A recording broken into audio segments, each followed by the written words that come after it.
তুমি কি জানো একজন মানুষ 100টা খুন করেও জান্নাতি হয়েছিল?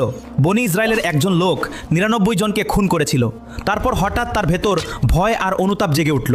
তাই প্রথমে সে এক সাধুর কাছে গিয়ে সব কিছু খুলে বলল। সাধু বলল, হায় সর্বনাশ, এ কি করেছো তুমি? তোমার তওবা কবুল হবে না। সাথে সাথে সে রেগে গিয়ে বলল, যেহেতু আমার মাফ হবে না তাহলে তোকেও মেরে ফেলবো। তারপর সে সাধুকেও খুন করলো।